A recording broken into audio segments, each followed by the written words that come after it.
Alors, chers amis, chers ennemis, nous allons sans transiger, transbiguer vers les rivages. C'est moi qui fais des bruits? Ouais. Ah ouais. Je t'avais dit, porter un micro, ça va pas être bien.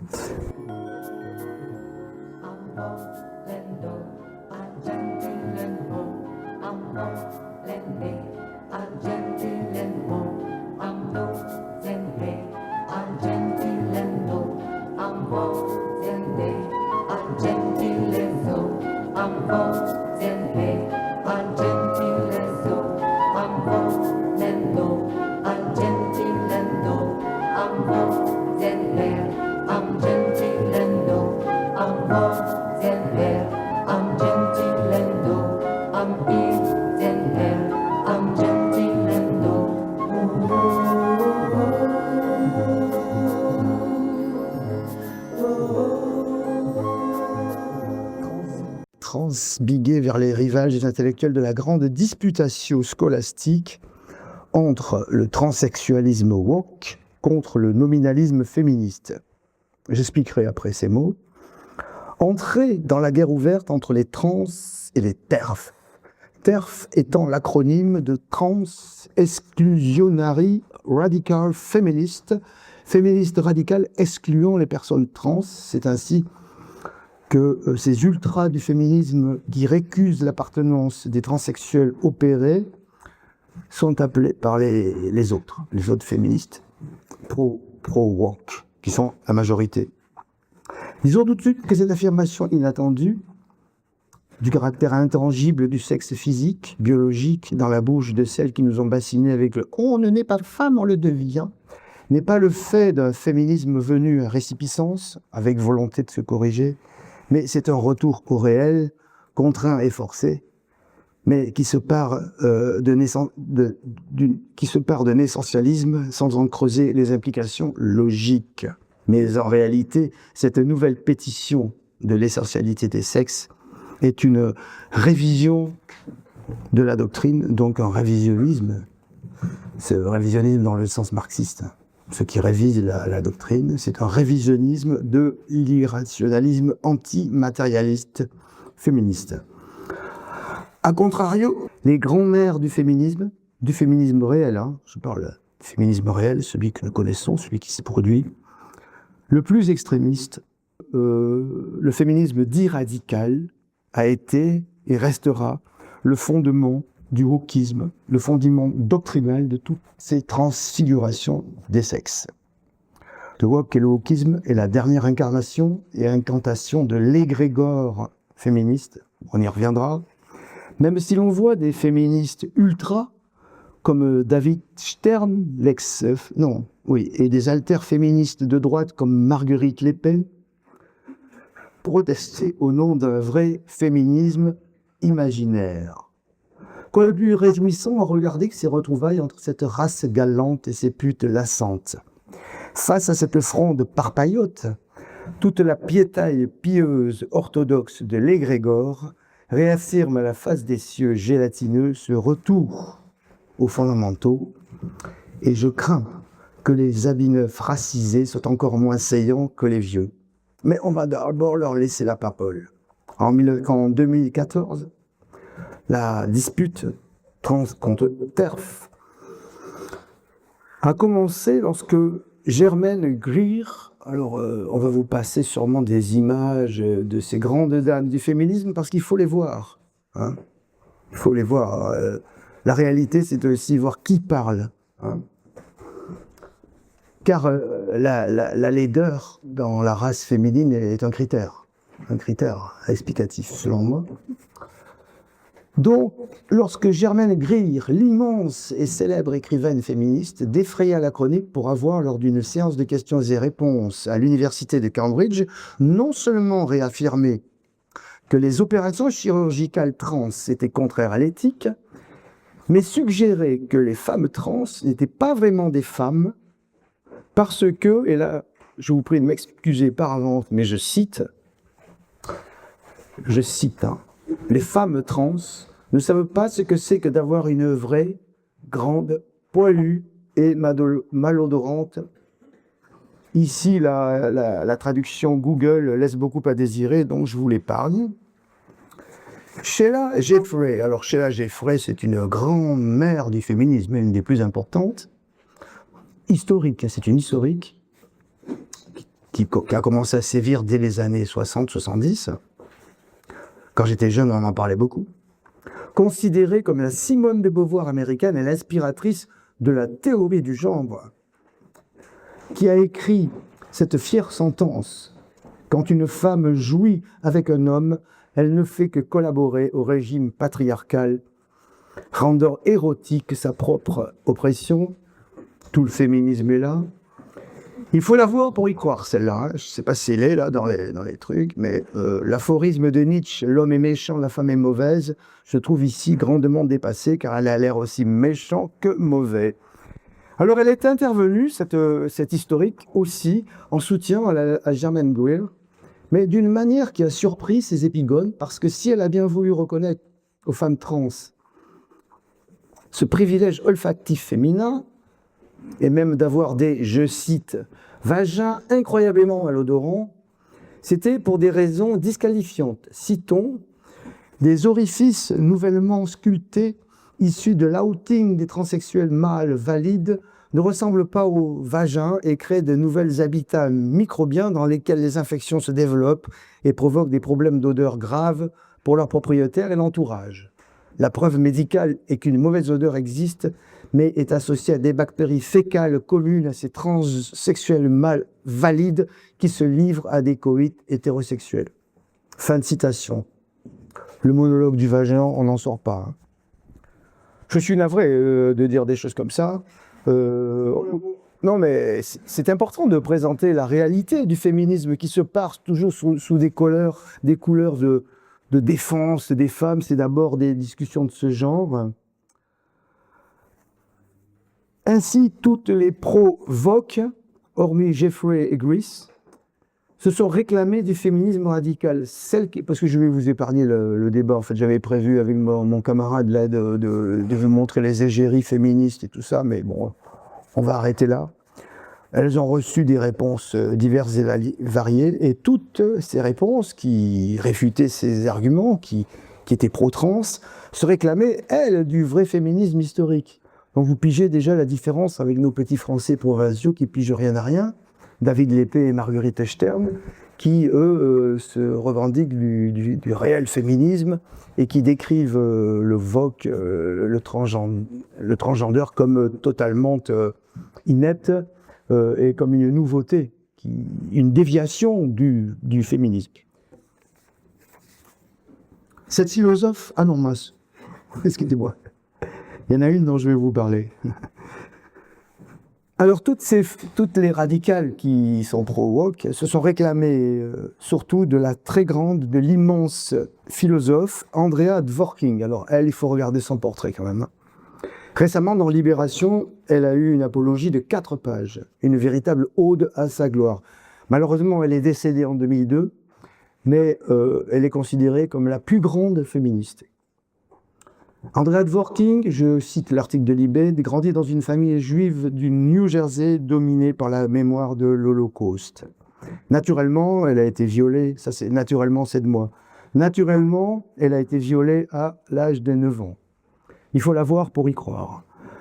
La tradition sanskrit nommait ce genre de femelles les sankini, ou femmes truies.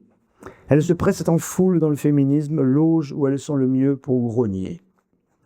Cette philosophe considérait toute pénétration comme un viol. Les relations sexuelles entre un homme et une femme ne sont acceptables que lorsque le pénis de l'homme est mou, dit encore cette truie déliquescente. Elle a posé cette question métaphysique fondamentale qui vaut tous les... Y a-t-il quelque chose? Pourquoi y a-t-il quelque chose plutôt que rien? Elle a demandé. Un philosophe est-il encore un philosophe quand il bande? Pour répondre à notre surprise par la négative. Le coït demeure le moyen d'inférioriser physiologiquement une femme, ajoute-t-elle. Cette mère fondatrice avait pressenti ce débat sur les compluants et avait écrit abondamment sur le thème. C'est ça que je vais vous épargner, avec son style inimitable, parce que c'est vraiment immonde. Comme nous allons nous épargner les réponses offusquées des pro-trans sur le thème. Elles sont aussi explicites et détaillées. On pense à Nietzsche, si visionnaire. Là, je cite, « Malheur à nous, quand l'éternel ennui féminin, et il est immense, osera se montrer en plein jour. Déjà des voix féministes se lèvent pour réclamer, et avec des précisions toutes médicales, ce dont ont besoin les femmes en première et dernière analyse. Que ne vont-elles pas révéler ?» Ça, c'est un vrai. C'est ça la vraie vision. Les autres, c'est des cons. Ces considérations lèvent le cœur, sans doute, mais il me fallait donner à sentir le vrai féminisme. J'aurais pu intituler cette causerie « Fragrance Feminae », mais cela eût été faire insulte à celles qui ne le méritent pas. Et voilà nous dit bien que la gynécocratie est une obsession cérébrale de la femme et de son sexe. Je suis moi-même très insoucieux de tous ces étalages de morues, car je vis à l'écart des foules et des houles au relent de marais, dans une marée tranquillitatis sublunaire. Mais pour la majorité des morues yankees américaines, c'est le camp queer qui actualise le féminisme historique. Thèse totalement ignorée par les Bastier, Épée et consorts, qui restent cantonnés dans un alter-féminisme CBG. En notre souffrance, toujours en retard, cette querelle des queers et des TERF devint une lassante querelle politicarde, avec les non moins lassantes figures des ploucs intellectuels. Toute l'ex-France intellectuelle n'est qu'un trou de province. On y respire l'odeur du lisier. Tout ça n'est pas à prendre dans l'empiricité, mais dans l'ordre intelligible. Il y a 19 connards, arriérés, la paille au cul, toujours les mêmes, qui nous délivrent leurs marchandises avariées, dans le marché des idées et des opinions. D'un côté, toutes les sardines ruisseaux et autres poissardes de la NUPES, demander le néocide anti-mâle blanc contre le féminicide patriarcal et en face, demander les périodiques QQ, éléments et valeurs actuelles garanties sans machisme.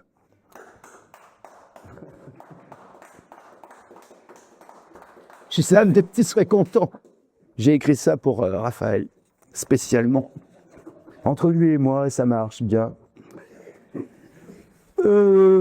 Heureusement, pour notre distraction, à côté de l'inoxydable épée du féminisme, une nouvelle icône est apparue. L'Ukrainienne Marguerite Stern, une ancienne fémène qui a gazé les sales marmots cathotrades dans leurs poussettes, qui est à l'origine du mouvement des collages protégés par les flics contre le féminicide et qui a été signataire de l'appel suivant, appel fameux des fémènes pendant les européennes.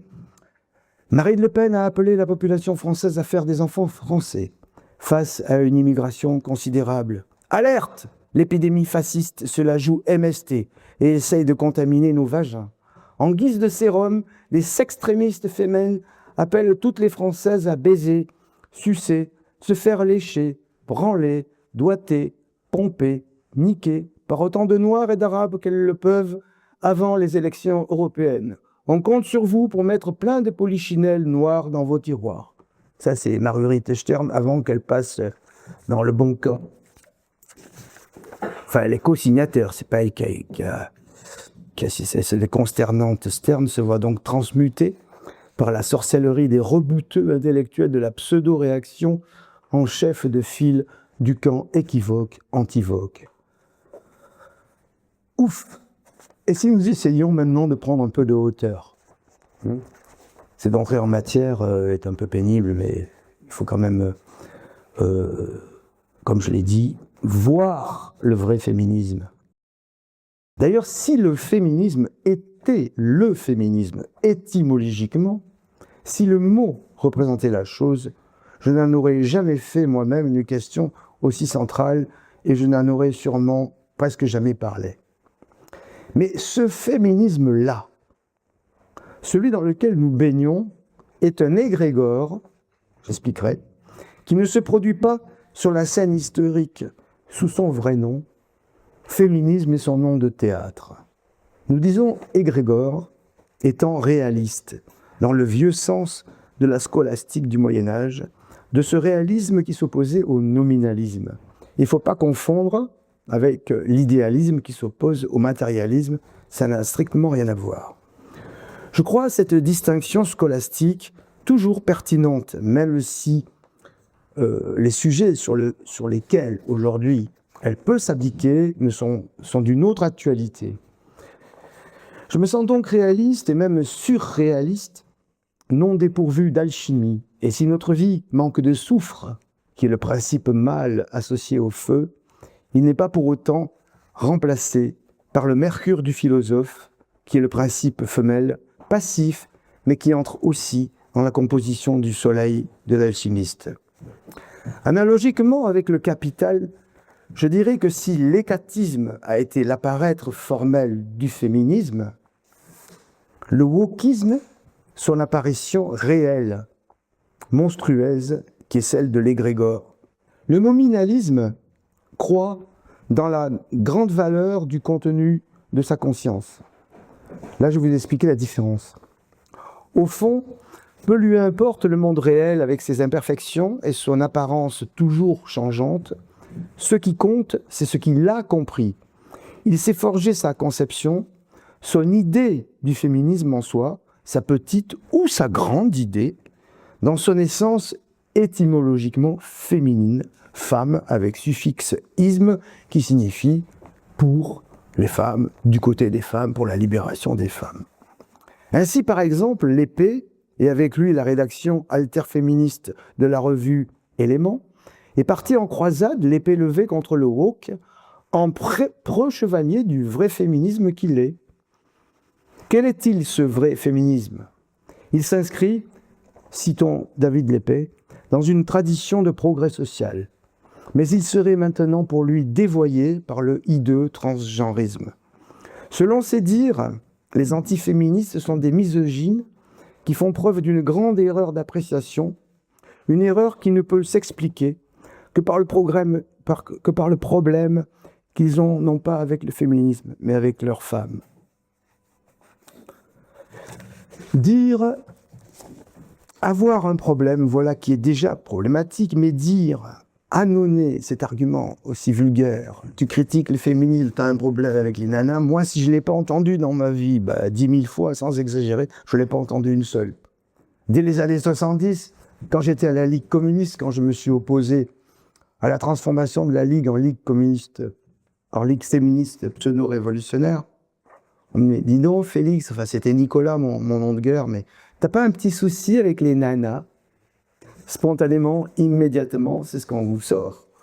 Et David Lépée, qui nous ressort cette antienne épouvantable, par saint Aristophane, quelle bassesse, quelle platitude d'esprit. Le chantage classique, la ruse sexuelle de la féministe.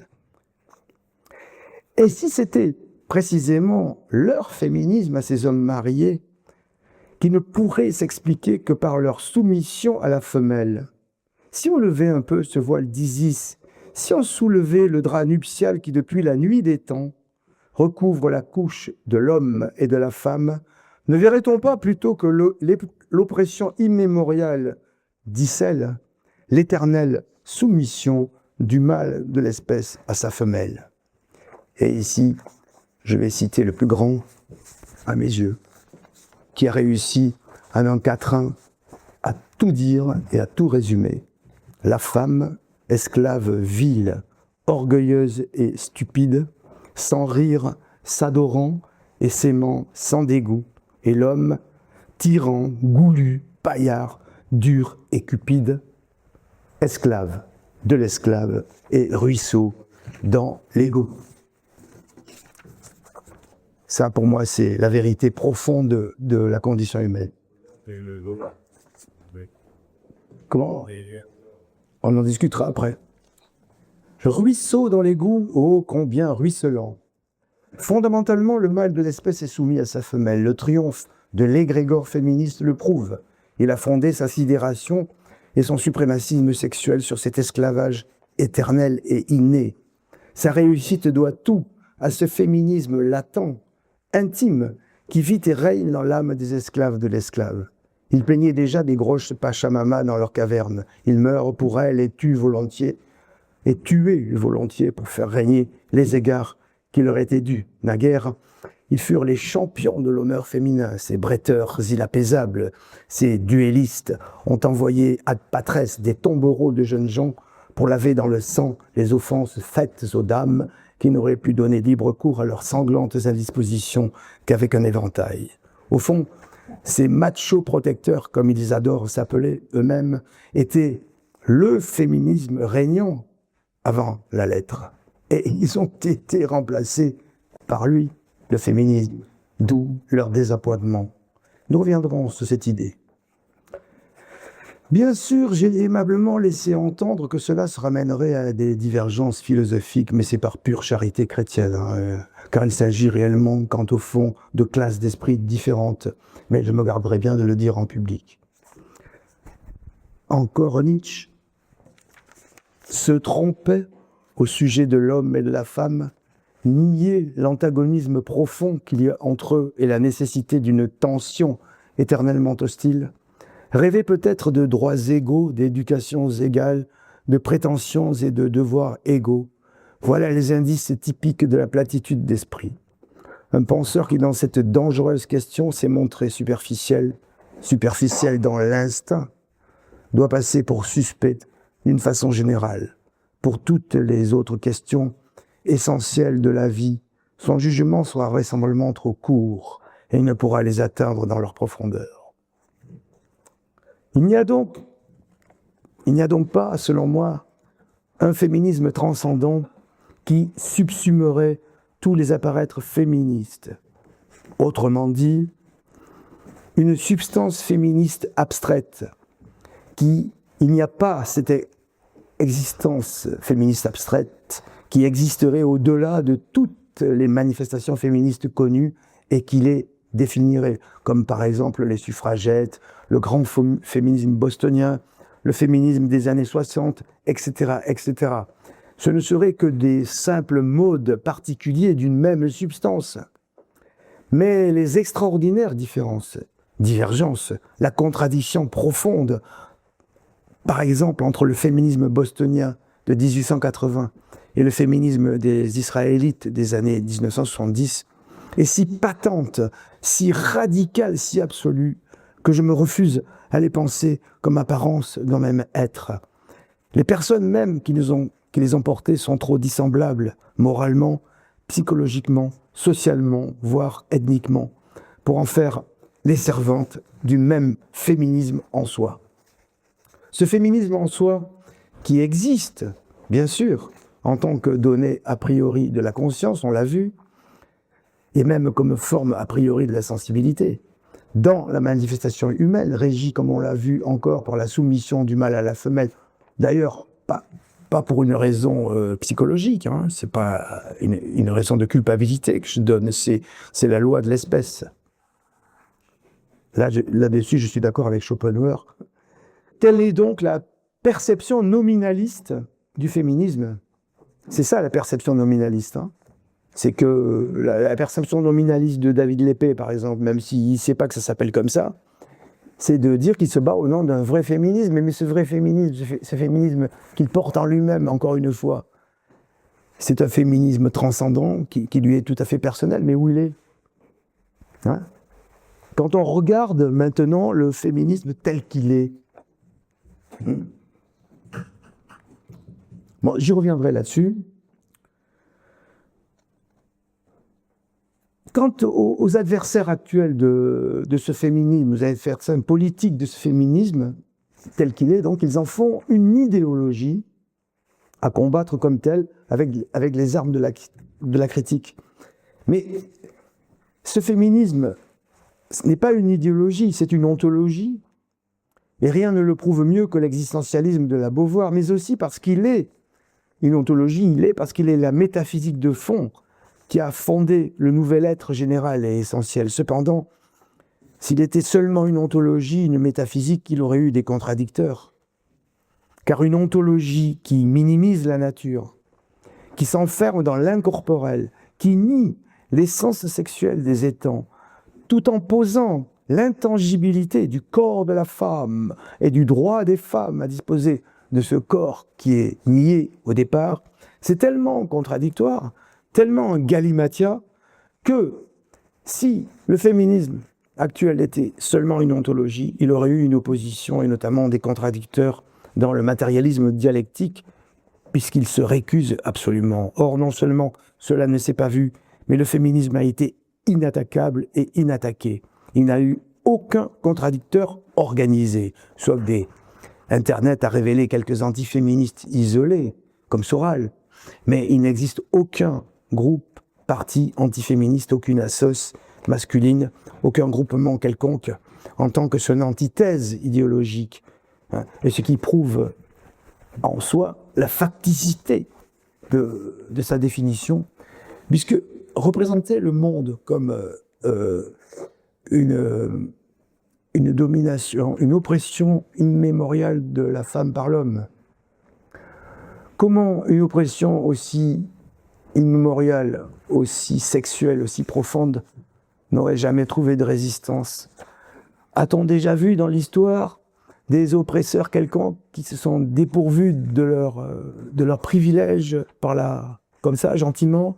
Ni la noblesse ne l'a fait, ni l'ancien régime, ni la bourgeoisie face au communisme. Jamais on se laisse dépouiller comme ça. C'est donc pas simplement une anthologie. J'ai revu toute ma position récemment là-dessus. Disons que je l'ai approfondi, c'est pas contradictoire, un égrégore et une anthologie, mais on va peut-être le voir tout à l'heure. Enfin, je vais justement, il faut du temps avant qu'une métaphysique ne passe dans le sens commun pour devenir idéologie dominante. Du temps et aussi la médiation des appareils idéologiques d'État. Certes, le capital, par l'intermédiaire notamment de la Fondation Rockefeller, a instauré les Women's Studies dans les années 70 aux États-Unis, faisant du féminisme une discipline reconnue avec diplôme.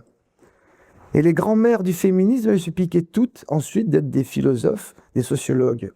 Le féminisme était devenu une discipline à part entière dans les départements de philo de sociaux. On peut dire que le capital a donc assis le féminisme en tant qu'idéologie. Mais je le répète, il aurait fallu du temps, alors que sa réussite fut absolument immédiate. C'est donc véritablement un égrégore qui s'est emparé de la totalité des affects et des passions. Il affecte profondément la pensée et l'existence et pose au départ une sidération sexuelle, car les femmes occidentales en raffolent et les messieurs s'y rallient. D'ailleurs, il porte au pinacle les valeurs les plus masculines et rabaisse la femelle de l'espèce. L'égrégore dont il s'agit n'est pas le pouvoir des femmes, mais de certains hommes, dont la suprématie ne peut exister que sur la ruine de l'ancienne humanité. Il a été installé comme idéologie par le capital, certes, car il est quoi? Une apologie du capital, une apologie de l'État, comme il ne s'en est jamais produit.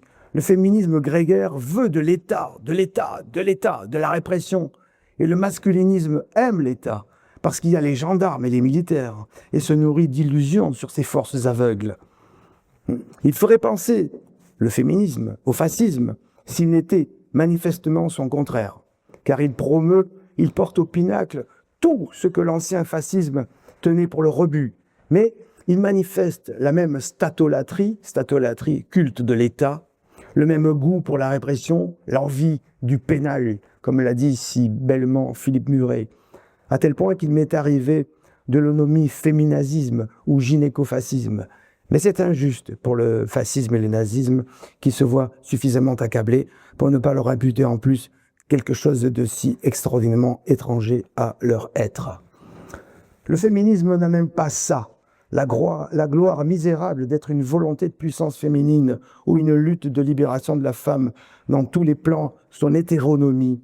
L'hétéronomie, c'est le contraire de l'autonomie. Son hétéronomie est patente. En ce sens, il est bien yin. Dans sa substance, il est yin. Mais il est, comme son pronom personnel le proclame, masculin dans son essence. Il est adossé à l'État bourgeois. Il s'enrage à le rendre plus répressif. Il est, je l'ai dit, l'envie du pénal. Y a-t-il quelque chose qu'il n'ait pas obtenu? Il adore les valeurs les plus masculines. Il est viriloïde, statolâtre. Il veut plus de femmes dans les organes dirigeants du capital et de l'État. Les grégos féministes visent tellement à faire de la femelle un surhomme que certains, non initiés, ont cru deviner dans ces palidonies palinodie idéologique, une dialectique entre phallocratie et féminisme, comme Kluskar ou M. Patrick Buisson. Pour moi, ce n'est pas vrai. C'est l'égrégore qui est phallocrate lui-même, et phallocratie est un concept d'ailleurs forgé par lui. C'est lui qui était adorateur du phallus au sens symbolique, au sens freudien. Et d'ailleurs, Freud, à Vienne, sur son divan, il a psychanalysé beaucoup de gens, notamment un groupe qu'il a appelé lui-même les émancipés. Et ces émancipés, il nous a adressé un portrait moral et psychologique. Il les a nommés les émancipés parce qu'il leur a trouvé un tronc commun. Et c'est d'elle que l'envie du pénis, il a inventé ce concept. Parce que pour lui, je ne défends pas la psychanalyse. Je ne suis pas du tout d'accord. Je défends Sigmund Freud, qui est un grand philosophe et un grand penseur, dont un imbécile inculte et ignare, qui s'appelle Onfray, en a fait un fasciste, un misogyne et un crypto-nazi, et en disant aussi que c'était un petit performeur sexuel et un homme d'autorité. Et là-dessus, toute la droitaille s'est mise à applaudir Onfray sans avoir lu le livre et sans comprendre ce qu'il a bien voulu dire. Freud n'était pas l'ami de qui vous savez, même si c'est son origine. C'est sa fille qui a fait de sa doctrine une merde pour s'améliorer dans le monde. Freud était un homme, au contraire, selon nos propres critères, très réactionnaire. Mais peu importe. Freud a analysé beaucoup de femmes, un groupe en tout cas, qu'il a nommé les émancipés. Et ces émancipés, voici ce qu'il en dit. Qu'elles étaient la plupart lesbiennes, la plupart intellectuelles, des bas bleus, des femmes qui étaient en constante opposition avec la virilité réelle. C'est d'elles que l'envie du pénis dans la doctrine de Freud, ça je répète, je n'ai rien à en dire parce que je ne suis pas d'accord forcément. D'après l'envie du pénis, qui est pour lui universelle, c'est l'envie du pénis symbolique, c'est-à-dire du phallus. Et cette envie du pénis se résout chez la femme par l'enfant.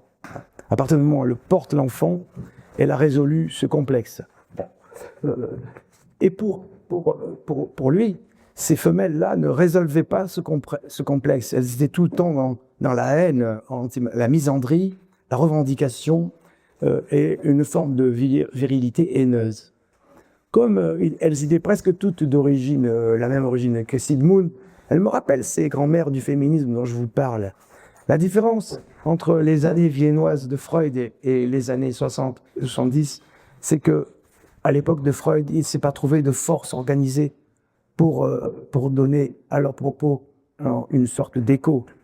Différence avec notre époque, où le capitalisme, en sa crise, après la crise de mai 68, qu'il n'arrivait pas à surmonter, s'est servi de ces tarés, de ce résidu du sexe féminin mécontent, pour les porter au pinacle et ainsi commencer cette horrible réaction qui va s'installer à partir des années 80. 10 ans après, c'est tout à fait cohérent.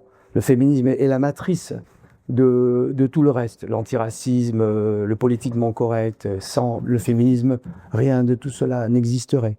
Voilà, mais bon, alors écoutez, je vais vous dire quelque chose. Quelque chose que j'ai découvert en relisant L'Enfer de Don Juan, comme ça, en me disant qu'après tout, je voulais chercher justement, parce que j'avais parlé de ces géries dont je cherchais quelque chose, et je me suis dit, mais bon sang, t'as eu une idée là, qui était... Mais c'est le hasard, hein, c'était pas... Donc, ben, moi je prétends pas que les idées, ce soit des trucs individuels, hein, c'est l'esprit qui souffle où il veut. Hein. Et je devais donner la parole à Don Juan, qui devait répondre à son serviteur. Don Juan, je vous rappelle, il est ressuscité de l'enfer, et c'est un homme du XVIIe siècle, et il est envoyé sur Terre pour en baver, pour être vaincu et terrassé enfin, parce qu'il refuse même à l'enfer de s'incliner devant les lois. Hein. Et donc c'est le démiurge qui le renvoie sur Terre afin qu'il soit vaincu. Et il n'en sort pas vaincu. Cependant, dans une discussion avec son valet lui dit « Mais enfin, monsieur, pourquoi ne pas vous incliner devant le féminisme, faire comme vous faisiez de votre vivant avec le catholicisme, vous faisiez semblant d'être chrétien pour posséder. Pourquoi ne faites-vous pas la même chose? Oh, tu m'embêtes, lui dit-il, avec ton féminisme. Ton féminisme, ça n'existe pas. Ce n'est qu'une fumée. La vérité, c'est que le féminisme est la rationalisation de l'apparaître des nouvelles tenues indécentes. Et je me suis dit que là, il opérait une sorte de réduction qui était tout à fait exacte. Une réduction, c'est parfois... Alors j'étais obligé de lui faire dire ça, parce qu'il était nécessairement dans l'ignorance de l'histoire, dans l'ignorance de tout ce que nous savons. Donc il tombe dans notre monde sans le connaître. Donc il est obligé de dire ce qu'il voit et ce qu'il ressent. Et n'est-ce pas une vérité profonde? Le remplacement de la féminité par le féminisme. Le féminisme est tout entier une question sexuelle. Il instaure un nouveau rapport sexuel et c'est la femme qui perd son grand privilège, car la féminité est un privilège et le féminisme une attitude, l'attitude existentielle de celle qui a perdu ce privilège. Et l'égrégore féministe lui fait croire que cette perte est un gain, comme une désaliénation, comme une désublimation qui lui ferait regagner leur être réel. Et cet être réel, en réalité, c'est l'espèce, la femelle en tant qu'espèce. La féminité est un privilège de haute naissance, la forteresse intime de cet être fier qui a été détruite, déconstruite, dit-on, par le féminisme et sa proposition sexuelle éhontée. Sa réserve et sa pudeur n'étaient pas filles d'un puritanisme, mais filles de sa finesse, de son adresse de félin. Et tout cela a été remplacé par ce féminisme, fille de la répugnante bonne conscience des opprimés, une attitude de plèbe, ressentiment démocratique de mammifères menacés. Il est en vérité le féminisme, le poujadisme femelle qui défend la boutique en soi, même s'il déteste toutes les autres boutiques concurrentes. Pourquoi? Et vous l'avez tous remarqué, n'est-ce pas? Les femmes contre les féminismes sont presque toujours les plus belles et les plus fines. Et ce poujadisme femelle qui dévalue immédiatement la femme singulière en la ravalant à l'espèce ou au genre, le fait comme opposé à un autre principe, un autre mammouth antédiluvien, et là, on peut franchement non plus se gausser avec finesse mais éclater de rire, le patriarcat. Je ris réellement. Le patriarcat, c'est l'heure. En dernière analyse, ça ne peut être qu'une société ayant inscrit dans sa loi, en plus de sa coutume, la domination des hommes sur les femmes. Cela a été, bien sûr, à la fin du néolithique, durant l'Antiquité et même la féodalité qui était basée sur la primogéniture mâle. Mais l'époque bourgeoise est gynécocratique, comme l'a montré le féministe gendre de marque Paul Lafargue, en montrant qu'au sommet hiérarchique du capital règne réellement la courtisane et que la femme du bourgeois règne sur le bourgeois. L'antique domination du masculin sur le féminin n'est plus du tout partie prenante du mode de production capitaliste de notre époque, ni inscrit dans la loi, quand par exemple la femme mariée exige et obtient sa pension alimentaire et sa ration sexuelle. Quant à la coutume, aux us et aux préjugés, mais qui resteraient soi-disant tenaces, aux stéréotypes qui continueraient de sévir, nonobstant les lois, on voit ici combien le féminisme, cette envie hystérique du pénal, pose a priori le capital, l'État, toute cette pourriture, cette légalité, ces flics et ces juges comme étant évolués et la populace comme pétrie d'arriération et de stéréotypes. La parité obligatoire, n'est-ce pas d'abord réinvestir de valeurs la plus parasitaire, la plus inutile des professions, celle de politicard, et n'est-ce pas l'essence de ce féminisme, dès son origine, de redorer le blason et de rajeunir la vieille merde démocratique bourgeoise discréditée. Et c'est là, en cela, quelle est la grande contre-révolution de mai 68. On pourra y revenir dans la discussion. Je sais que jamais personne n'est d'accord avec moi, mais ça m'est égal. Tant je suis un parangon de science sur ce début du capitalisme. L'égrégore féministe, cette puissance qui fait fondre la réalité, n'est ni féminin, ni matriarcal. Il est l'ennemi des mères et de la maternité, ni même amazonien, car sous des dehors de toute puissance guerrière femelle, il est serre des vieilles autorités militaires. Il s'accommode de la mixité dans les armées qui auraient fait horreur aux courageuses Amazones. Pilules, avortements, réclamés à corps et à cri, sous des dehors révolutionnaires, ce que le capital et la fraction la plus rancie de la bourgeoisie voulaient déjà lui fourguer dès les années 50. Quintessence contre-révolutionnaire, le féminisme est passé maître dans l'art de faire le pitre révolutionnaire. Il glorifie les deux mamelles de notre déchéance. Je l'ai dit, le capital, son État et toute la politicaille. Il n'y a pas assez de femelles ministres. Ces pauvres parvenus du droit de vote ont rajeuni la vieille merde, la pire des aliénations. Il faut se demander, quelle est l'essence du monde où le féminisme apparaît ? C'est l'entropie du capital, l'impérialisme à son stade de décomposition.